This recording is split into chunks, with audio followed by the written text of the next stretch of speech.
क्या तुमने कभी अपने आप से यह प्रश्न पूछा है, यदि इस क्षण मुझसे मेरा नाम छीन लिया जाए, मेरी पहचान छीन ली जाए, इसको मेरा काम, मेरे रिश्ते, मेरी सफलताएं, मेरी असफलताएं, यदि ये सब एक एक करके मुझसे अलग हो जाए तो क्या बचेगा?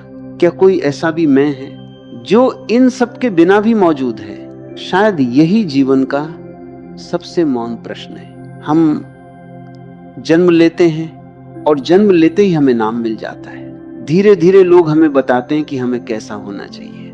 अच्छा बच्चा बनो, सफल इंसान बनो, दूसरों से आगे निकलो, कुछ बनकर दिखाओ। और बिना जाने हम पूरी जिंदगी कुछ बनने की दौड़ में लग जाते हैं। लेकिन कभी किसी ने यह नहीं पूछा, क्या तुम केवल हो सकते हो? सिर्फ होना, बिना किसी उपाधि के, बिना किसी उपलब्धि के, बिना किसी तुलना के, क्या यह संभव है? एक छोटे से गांव में एक वृद्ध माली रहता था। उसके पास न कोई बड़ी संपत्ति थी, न कोई प्रसिद्धि। लोग अक्सर उससे पूछते, तुम पूरे दिन इस बगीचे में अकेले क्या करते रहते हो? वह मुस्कुरा देता। एक दिन एक युवक उसके पास आया। उसने कहा, मैं जीवन का अर्थ जानना चाहता हूं। माली ने कोई उत्तर नहीं दिया। वो चुपचाप एक सूखे पौधे के पास गया। उसने मिट्टी को हल्का सा ढीला किया, थोड़ा पानी डाला और फिर वहीं बैठ गया। युवक बेचैन हो गया। मैंने प्रश्न पूछा है और आप पौधों में लग गए। वृद्ध ने धीरे से कहा, मैंने उत्तर देना शुरू कर दिया है, तुम सुन नहीं पाए। युवक और उलझ गया। वृद्ध बोला, यह पौधा कभी फूल बनने की जल्दी में नहीं था। इसने केवल मिट्टी में जड़ें फैलाई, धूप को स्वीकार किया, बारिश को स्वीकार किया, रात को भी स्वीकार किया, और एक दिन बिना घोषणा किए इस पर फूल खिल गए। मनुष्य उल्टा करता है, वह फूल चाहता है लेकिन जड़ों के साथ बैठना नहीं चाहता। कुछ क्षण दोनों मौन रहे। फिर वृद्ध ने पूछा, क्या तुमने कभी बिना किसी लक्ष्य के सांस ली है? युवक हंस पड़ा। सांस भी क्या कभी लक्ष्य लेकर ली जाती है? वृद्ध मुस्कुराया। फिर जीवन को लक्ष्य का बोझ क्यों दे रखा है? हम सोचते हैं जीवन का अर्थ भविष्य में मिलेगा, जब नौकरी मिलेगी, जब घर बनेगा, जब लोग सम्मान देंगे, जब मन की हर इच्छा पूरी हो जाएगी। लेकिन क्या सचमुच ऐसा होता है? ध्यान से देखो, एक इच्छा पूरी होती है, दूसरी खड़ी हो जाती है, दूसरी पूरी होती है, तीसरी इंतजार करने लगती है। मानो मन ने एक अंतहीन सूची बना रखी हो और उस सूची का आखिरी पन्ना कभी आता ही नहीं। यही सबसे बड़ा भ्रम जन्म लेता है। हम जीने के लिए नहीं जीते, हम किसी भविष्य के लिए जीते रहते हैं और भविष्य हमेशा भविष्य ही बना रहता है। कभी नदी के किनारे जाकर बैठना, कुछ मत करना, सिर्फ देखना। नदी को कहीं पहुंचने की जल्दी नहीं होती, फिर भी वो समुद्र तक पहुंच जाती है।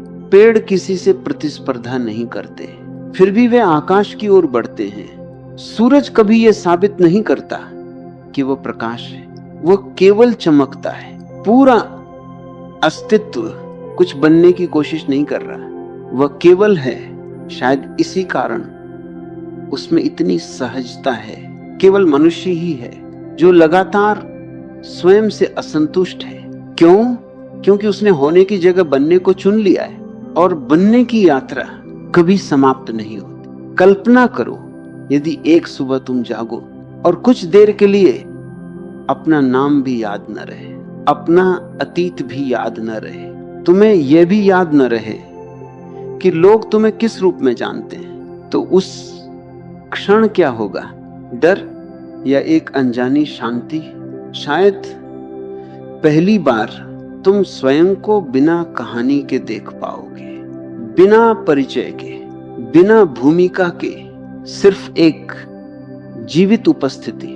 शायद यही केवल होना है। लेकिन मन तुरंत एक प्रश्न पूछता है, यदि मैं कुछ बनूं ही नहीं तो जीवन का उद्देश्य क्या होगा?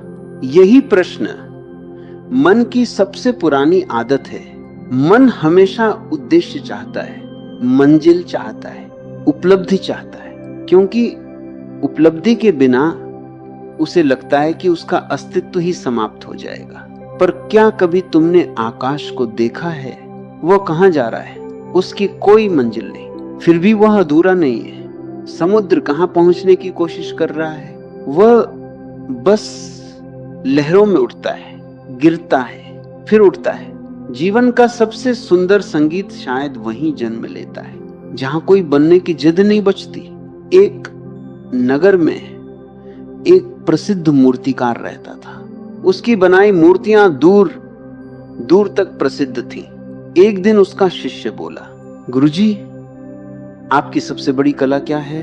शिष्य सोच रहा था, शायद गुरु किसी दुर्लभ तकनीक का नाम बताएंगे, लेकिन वृद्ध मुस्कुराया।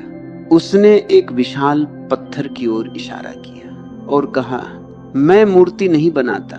शिष्य चौंक गया, तो फिर ये सब क्या है?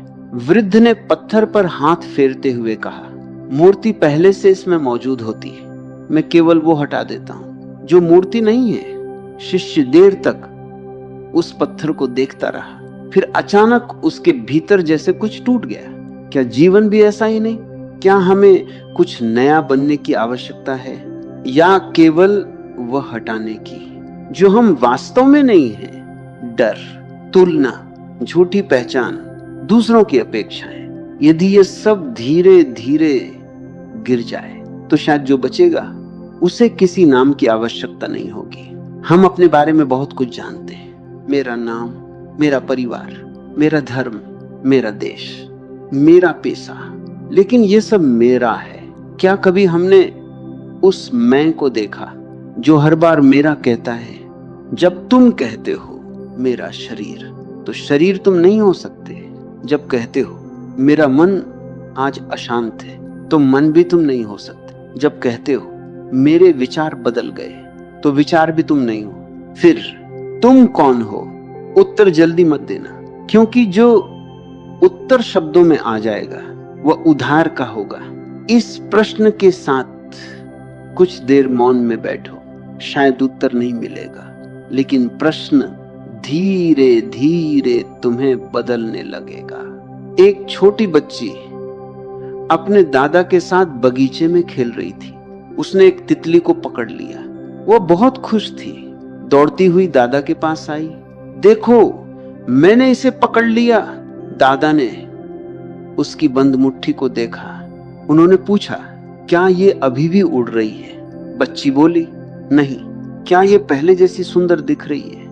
बच्ची ने सिर हिला दिया। धीरे धीरे उसने अपनी मुट्ठी खोल दी। तितली कुछ क्षण स्थिर रही, फिर उड़ गई।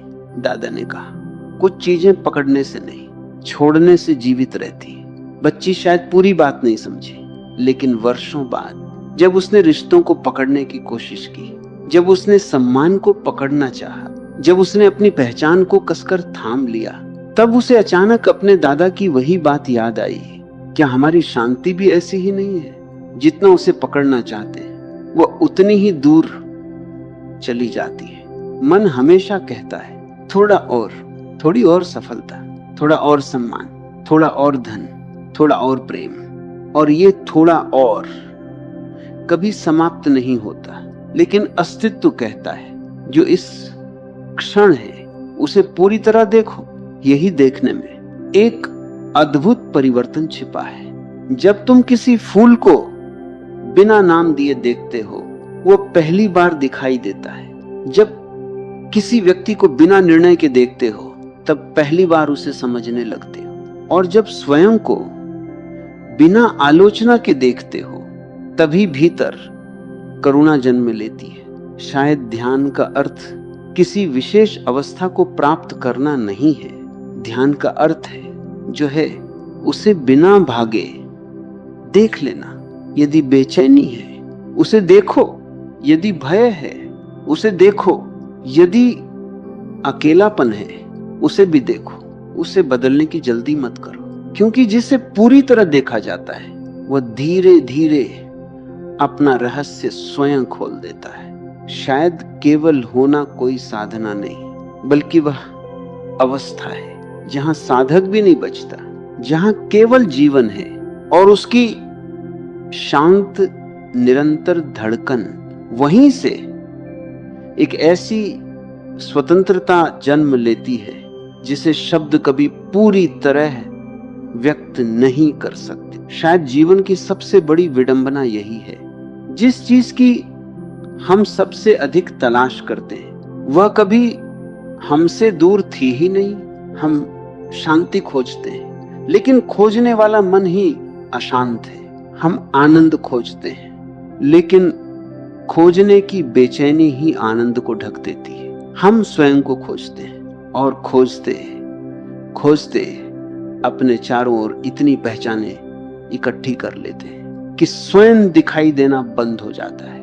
क्या तुमने कभी देखा है, जब तालाब का पानी बिल्कुल स्थिर होता है तब उसमें पूरा आकाश उतर आता है, लेकिन यदि पानी लगातार हिलता रहे तो आकाश कहीं गया नहीं होता, फिर भी दिखाई नहीं देता। शायद हमारा मन भी ऐसा ही है। सत्य कभी छिपता नहीं, हमारी बेचैनी उसे देखने नहीं देती। एक यात्री वर्षों तक पहाड़ों, आश्रमों और जंगलों में घूमता रहा। वह हर उस व्यक्ति से मिला जिसे लोग ज्ञानी कहते थे। किसी ने उसे कठिन साधनाएं बताई, किसी ने मंत्र दिए, किसी ने उपवास करने को कहा। उसने सब किया, फिर भी भीतर वही खालीपन बना रहा। एक दिन थक कर वो एक पुराने कुएं के पास बैठ गया। वहां एक बूढ़ी स्त्री पानी भर रही थी। उसने यात्री के चेहरे की थकान देखी और पूछा, बेटा क्या ढूंढ रहे हो? यात्री ने कहा, मैं स्वयं को खोज रहा हूं। स्त्री मुस्कुराई। उसने खाली घड़ा कुएं में डाला। घड़ा पानी से भर गया। फिर उसने पूछा, घड़ा पानी कब भरता है? यात्री बोला, जब वो खाली होता है। स्त्री ने धीरे से कहा, बस यही उत्तर है। यात्री बहुत देर तक उस भरे हुए घड़े को देखता रहा। उसे पहली बार लगा शायद वह ज्ञान नहीं, खाली होना भूल गया था। हम अपने भीतर इतनी आवाजें लेकर चलते हैं कि अपनी ही आवाज सुनाई नहीं देती। बचपन से कोई कहता है तुम्हें सफल होना है, कोई कहता है लोग क्या सोचेंगे, कोई कहता है तुम पर्याप्त नहीं हो। धीरे धीरे ये आवाजें हमारी अपनी लगने लगती हैं और एक दिन हम भूल जाते हैं कि इनमें से एक भी आवाज हमारी नहीं थी।